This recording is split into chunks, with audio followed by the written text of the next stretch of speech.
Hello everybody, this is Conquering History Games, and welcome back to a new campaign here in Hearts of Iron 4, Man the Guns. This is still early access when I'm recording this, but I've already completed my earlier campaign, but I'm not going to talk about how that went as the United States, so I'm not spoiling it for anybody because I doubt that I've uploaded it all by then anyway. So today, I am going to be playing as the United Kingdom, the other country that got a restructured focus tree, and we are going to be doing some preset rules here, which I'm not really going to talk about. It's nothing that's really going to affect us directly. It's just some stuff that I want to see happen in the world, which I think could be fun. But don't worry, it's not going to make the game any easier or harder for me, I think. But I just really like the idea of the custom game rules, and that's all I'm going to say about that. So, which path are we going to go down? Well, if you are watching this video, you probably saw the thumbnail or the name of the series, and we are going to be doing the Communist United Kingdom path. You see, they do have some alternate histories that are available here. So, for example, the King's Party, organizing the black shirts, stuff with Edward, concessions to the trade unions, etc., etc. And we're going to try it out because when I was just doing some play testing, it's a very interesting mechanic they have here, so I want to see how far it can go. I have not played a full proper game as them yet because I was trying to get ready for like a review sort of podcast with a couple of other YouTubers, so I wasn't able to get too many full campaigns done, and the UK was the one that I played the least of, I would say, as far as on the timeline. But the first thing we're going to do here is a change in course.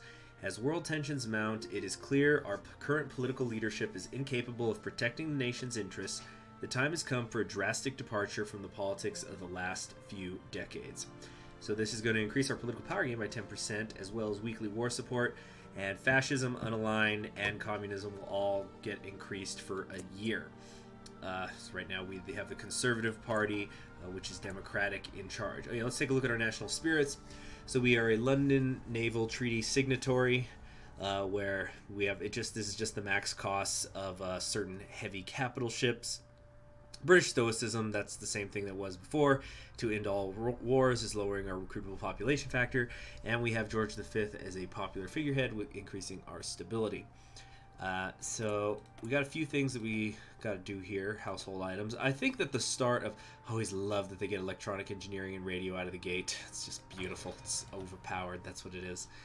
Although we also have basic fire control systems, even though we don't have mechanical computing yet. But it seems like every Hearts of Iron 4 game, once Man the Guns comes out, it's going to have to deal a little bit with messing with your navy, although I'm probably not going to actually do that. Let's see, we start with Grand Battle Plan Doctrine. Okay, we got the big three, and we are going to focus on, maybe getting the Matilda. Kind of want the Matilda, but I don't know about the resources, so you know what, for right now, let's grab the mortar. Okay, and let's start increasing the amount of resources we're harvesting from our own homeland. Let's get something here. Still, that shift thing's a pain in my butt. And then we're going to come down here to the West Midlands. Alright, some free military factories. How are we logistically? Short on infantry equipment. Everybody always seems to be. Let's do at least a couple in each of these to start. What's the support equipment? Do I want anti-air? No, I don't think so. But I do want motorized. Oh wait, that's not motorized. Yep. Couple of those, and yeah, I think that'll do just fine. Okay. Whoops.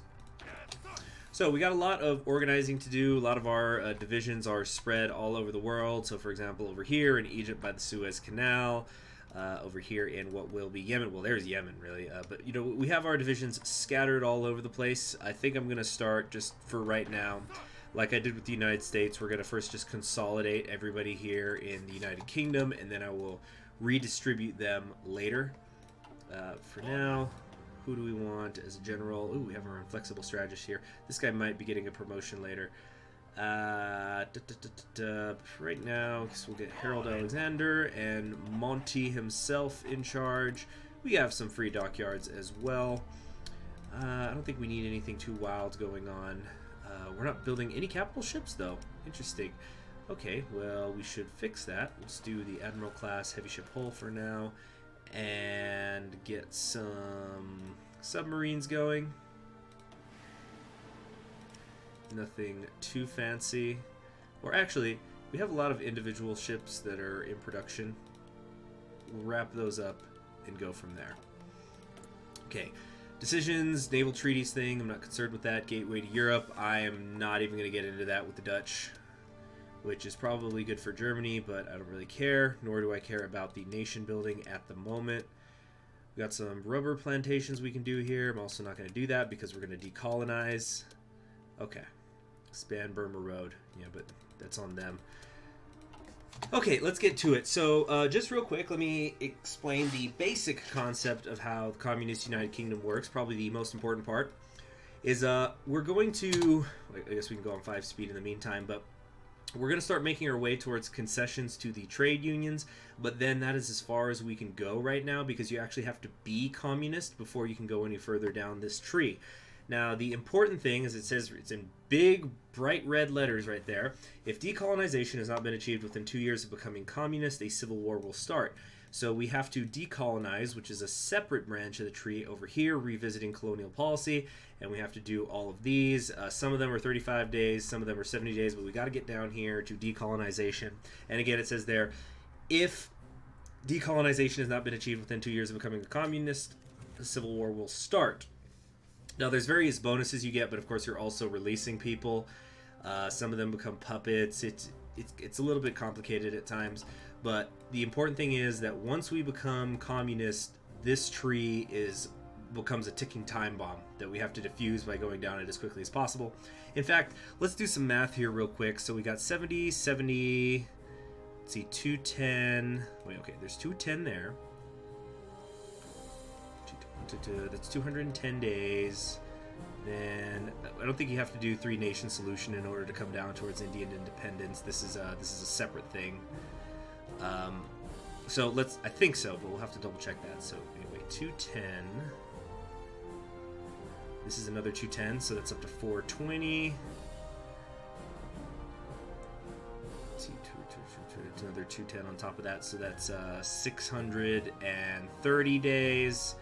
Than that, so we've got about 700 days. So if we don't take 3-nation solution, it will take almost exactly 2 years to do all of this. But that also means that's if I haven't done any of it yet, which means I can't be doing limited rearmament. I can't be doing the other things that come with turning communist over here. Limiting the upper class and doing this like for the good of so for example, for the good of the revolution. This is going to get rid of the national spirit, the war to end all wars, which will increase my recruitable population, as well as lower my consumer goods, which is always nice. But that means I'm provoking this. Might provoke the Civil War, and I'm actually debating in my mind if I want to do the Civil War or not. I'm going to try to avoid it. I really am going to try, and if it happens, it happens. But we're going to try to avoid it. Okay, King George V has died. He's gone, and now we get Eddie in charge, who is lowering our stability. Wow, he lowers our stability every week. Why would anyone like this guy? Wow. Okay, so anyway, let's organize some more of these divisions here. A lot of them are colonials, so they're not too hot. Alright, but we're already done with the change in course. Yeah, the tree is huge, but a lot of them are like 35-day focuses and things like that. So, time for the wait, why can I not do King's Party? Oh, that's if Eddie gets married. This is something later, but we're not doing this path. Maybe in the future. There's definitely replayability on this tree, which I always love in any Hearts of Iron 4 tree. So, concessions to the trade unions, our efforts to rearm are continuously marred by conflicts with the trade unions. We may well have a much smoother transition if we elect to cooperate with them rather than continue to struggle against them. So this is going to be, I'm going to talk about that once that focus is done, but it's really interesting how the mechanic there works. Reduce Dutch demand. Yeah, I don't care about this. Like, I guess it's basically you and Germany can both invest in the Dutch and then get some back, but It's like the MEFO bills for Germany. I just don't deal with it. Save it for the min-maxers. Okay, so we have a lot of divisions that we could request from, you know, around the world if I needed to in a pinch, but we're not going to be doing that. So what I'm hoping, and I will admit I have not tested this yet, what I'm hoping is that I'm going to be able to go communist and still manage to convince all my puppets to stay within the you know, within my faction. So Germany just broke out into a civil war. This should be interesting. Are we going to get a Kaiserreich, perhaps? Can you imagine a Germany ruled by a Kaiser and a communist United Kingdom in a Hearts of Iron 4 game? How weird. But we're going to see what happens. Yeah, this Death's Head. This is actually really surprising. I don't think I ever, when I'm in non-historical AI, have seen the German Civil War actually break out. In fact, sometimes I wonder if the non-historical paths are even working. But, well, the junta took Prussia really quickly. Actually, did this used to split in half? Is that new? I could have sworn that this... I don't remember that. Or maybe I just never paid attention to it when I was personally playing as the Kaiserreich. That's probably just what it was. But it'll be interesting to see what happens in the rest of the world. WPA, so they're continuing with the New Deal. We've got concessions to the trade unions done. So, United Kingdom concedes to trade unions, ostensibly in an effort to garner more popular support for their rearmament programs. The British government has now entered into conversations with the trade unions, proposing to make concessions in return for their support. It is expected that they will greatly increase socialist influence over the government. We do what we must. So, coming over here, this is now what's available to me, and we got a lot of different things here. So basically you can ask the trade unions for support in different ways, and you could do these repeatedly. So for example, requests for propaganda support will increase base stability by 5%, and for half of a year you get additional weekly war support. So that's a nice decision. It takes 75 political power to pull off. And then after you do that, all of these will rise by 10. So, for example, if I was to take this war propaganda one, then getting trade union support for the new factories would then cost me 60. Getting trade union factory worker support would cost me 85, and so on and so forth. Over here is a referendum. This will actually turn the government communist. It costs 100 political power, but you also need more than 50% support for the Communist Party of Great Britain, and you have to have completed several tasks here. As you can see, so there's 1, 2, 3, 4, 5, 6, 7, 8, 9 tasks that have to be completed, or legislations. Yeah, basically they're all legislations in some sort of way, except for like the minister appointment. But when you do hold a referendum, it'll decrease the cost of the requested trade union support. Now over here we have the amend legislation. To fulfill the trade union's demands, we will expend some extra political effort to amend the current legislation proposal to their wishes. And we can't take this if we've done a trade union demand in the last 30 days. So whenever we select this, the popularity of communism will go up by 5%, and it unlocks the next trade union demand. These demands are the things that are listed here that I just talked about.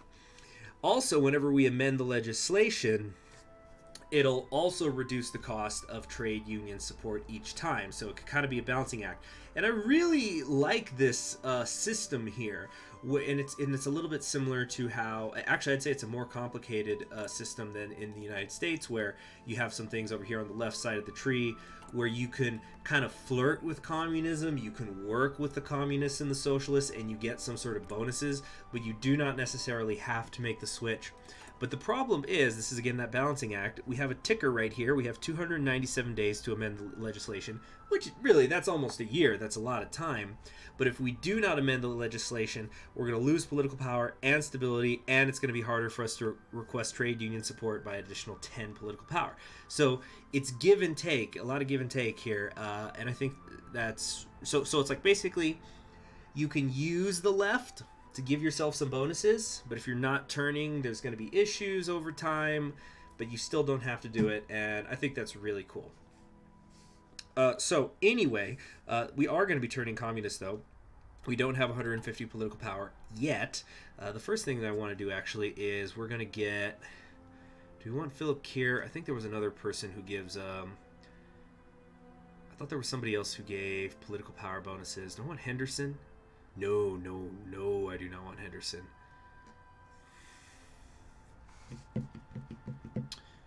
We can only use him as long as we're democratic, but once we're no longer democratic, political power is not going to be as big a deal. Yeah, we're gonna get him, but then that's it. Probably from now on, the only thing I'm going to spend political power on is working with the trade unions. So, in the meantime, what I'm going to try to do here is get a head start on the colonial policy. And yes, I'm very aware the limited rearmament stuff is over here. I'm extremely aware of that. Don't worry. I'll probably eventually get to that, maybe, possibly.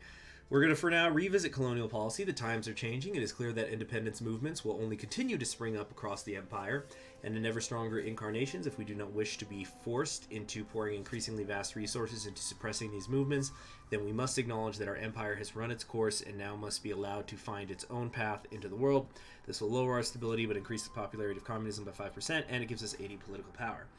So, you know, between that and the 70 days it's going to take anyway to finish this, as soon as this is done, we should be able to start working with the trade unions.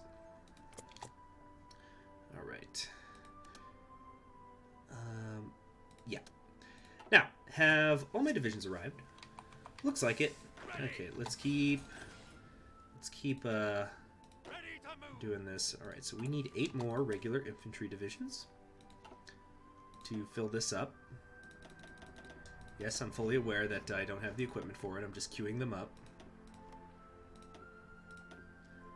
All right.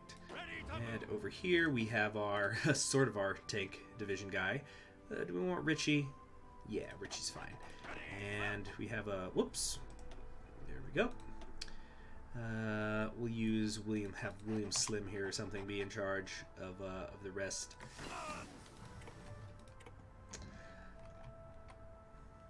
Okay, what I think I might do here is the Second London Naval Treaty has been signed. Yeah, that's just a usual event. Now, we're gonna, industry of course is gonna be a top priority, especially with us losing, especially with the fact that we are going to lose a lot of our colonies. Definitely want to keep an eye on what's going on there. And let me take a look at, we've only got 2 tanks going right now. In terms of resources,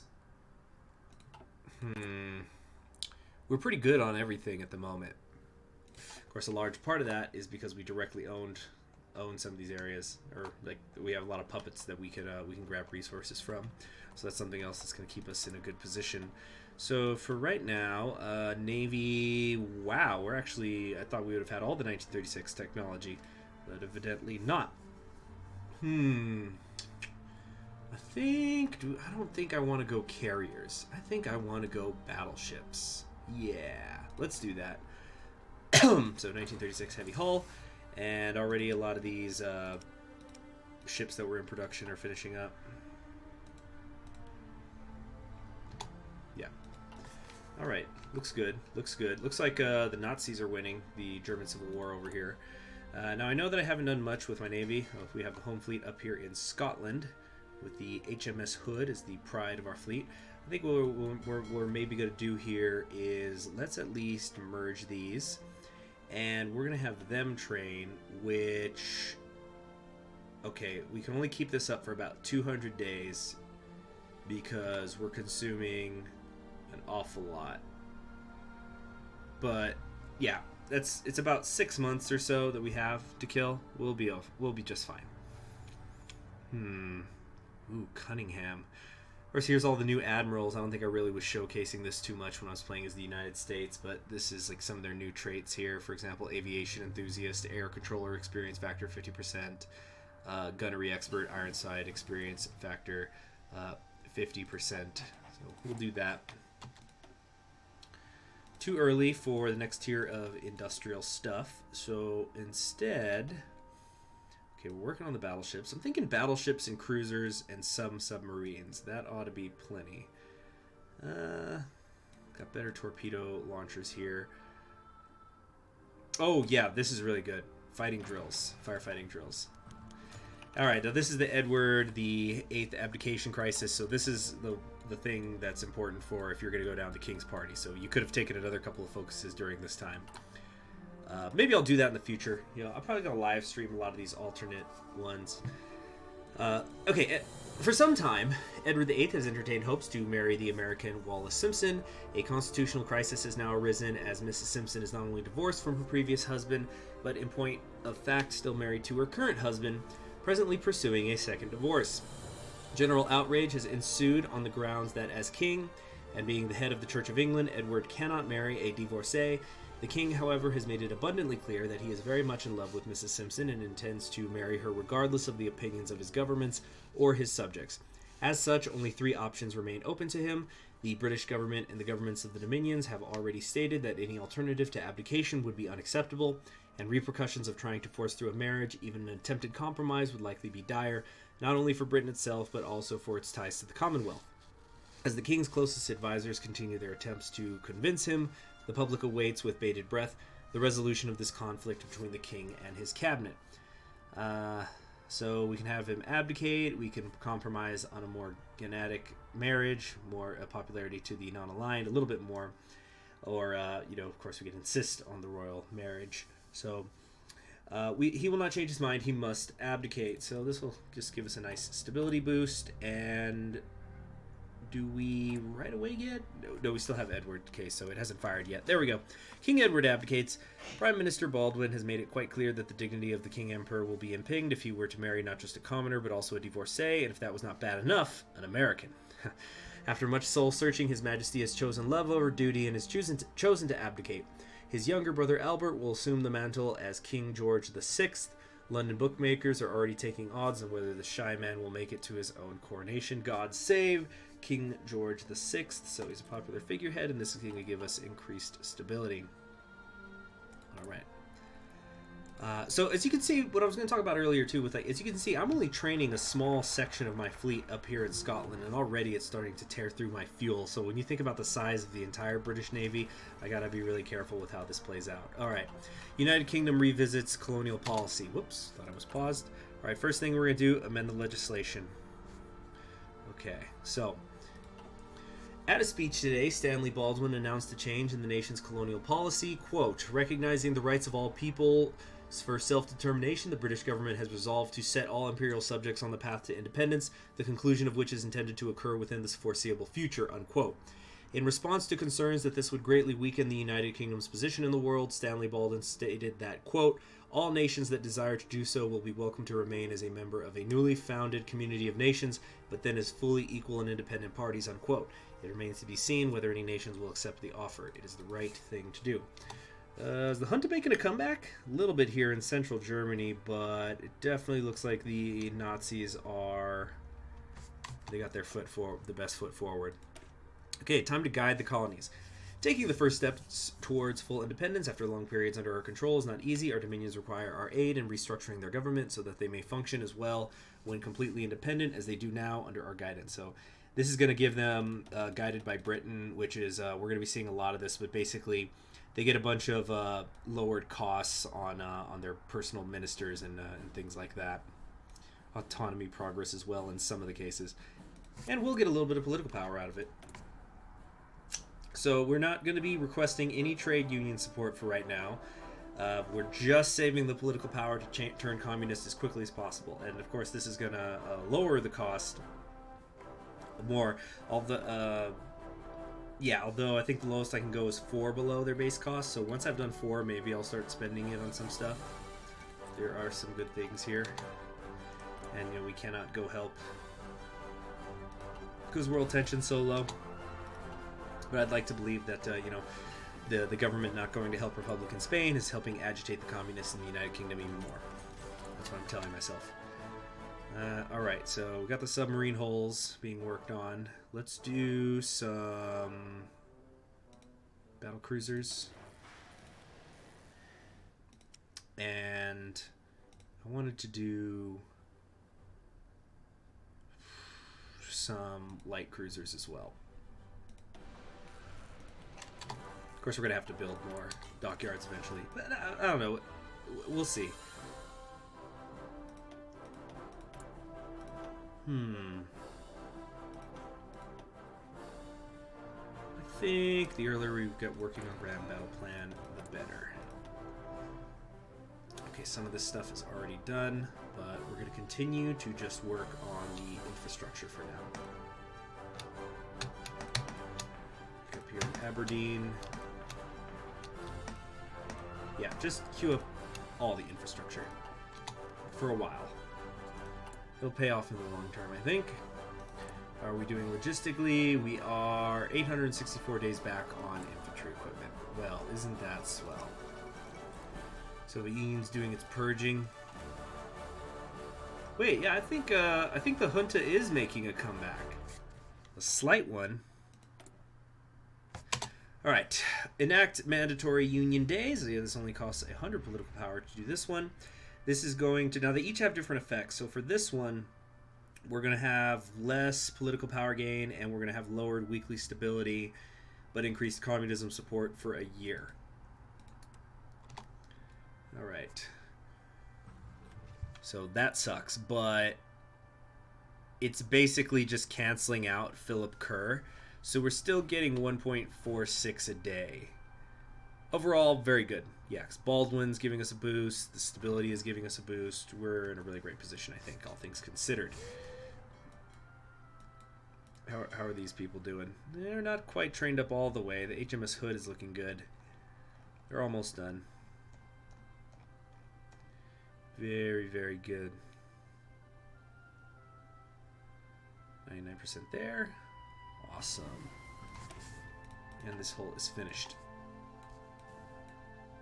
What we could do now is fighters. Always need fighters as Britain.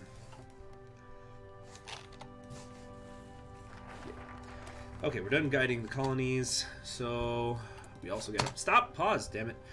Time to limit conscription. This is going to prevent the increasing of conscription laws for a year, but it's not as if we're building any new divisions right now, so I don't think it's a big deal. And it'll also increase the popularity of communism by another 5% once more. Now, I'm not really paying attention to what percentage of communism we're at, although right now we are at approaching 30%. But it doesn't matter right now because even though we're going to need more than 50% support to hold the referendum, we also need to do all those demands, all the legislation. So unless that's all done, I'm not even worried about it. Now, what have we got here? We can go toward Dominion independence this way or withdraw from the contested territories.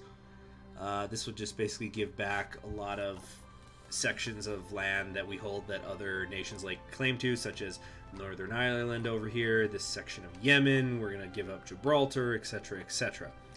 But I think we're going to do towards Dominion independence first, because withdrawing from the contested territories is going to cost us stability, which is helping aid our political power game right now, and political power is the name of the game, and this gives me 100 as well. So having seen to the restructuring of the Dominion governments, we must now aid our dominions in taking the final steps towards cutting their official ties to Westminster. It is likely we will see a period of mass migration, as those who would rather continue to be a part of the United Kingdom will immigrate. So that is the explanation for why our manpower is going to go up. And this is just going to increase their daily autonomy progress now. So actually, the thought just occurred to me. We should probably check to see how they're feeling. Okay, so they haven't taken patriation or strengthening the Commonwealth ties, so I'm not totally sure exactly how much this is going to influence things, but could become interesting seeing what they do. Like if Austria takes never another Gallipoli, how is that going to work out with, like if we become communists and they're also empowering the workers, what's up with that? I don't know. A lot of this stuff we got to wait and see. This would give me a straight-up military factory if I took this. But I think we're just going to pass construction safety legislation here in a minute. There we go. So this one, actually, no, we're not allowed to do this yet because it has not been 30 days. But once we take this, popularity of communism will go up more. Also, incidentally, note how the trade union demand days are getting shorter. Construction safety regulations are going to basically reduced by 15% the construction of everything for a year. Yeah, because of all that damn safety. Now, what day? I should have checked the day when I took the last one. But it shouldn't be long now until we can take this. Come on, come on, come on, come on, come on. Also, how many have I done so far? 1, 2, 3. So this will be the 4th. So once I do this, all this trade union stuff is going to be as low as it can get. So I'll kind of be in a position where I may as well take something. There we go. So pass the legislation, and yep, 5% stability in a new factory. Might as well. We gotta wait 30 days before we can pass the factory safety legislation anyway. So why not? Okay, and with about 60 days worth of fuel left, let's check in on our fleet up here doing the naval exercise. I think everybody is all trained up, so we can go ahead and stop now. Great, we'll work on some the rest of the Navy in the next episode, I think. First, let me dispersed industry. It's a little bit ahead of time, but it's so good. No, let's grab the Matilda. Oh shoot! Do I even want to have a tank army? What are its applications going to be? Already working on land doctrine. Maybe naval doctrine. Maybe that's what I should do. I don't have 100 Navy experience yet. It's kind of annoying. It's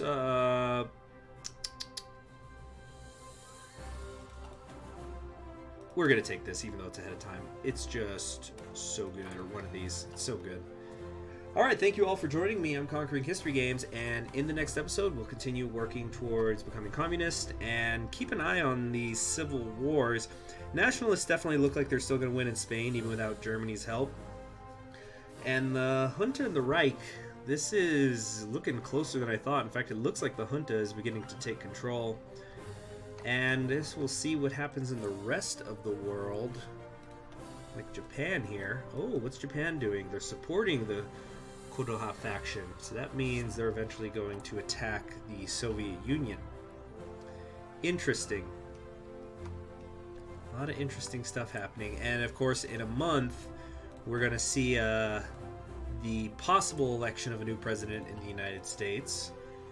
We don't know what Mexico's doing yet. It's going to be fun. But I'll see you all next time. Subscribe if you haven't already, and be sure to click the bell so you're notified when the next video goes up. I'll see you then. Bye.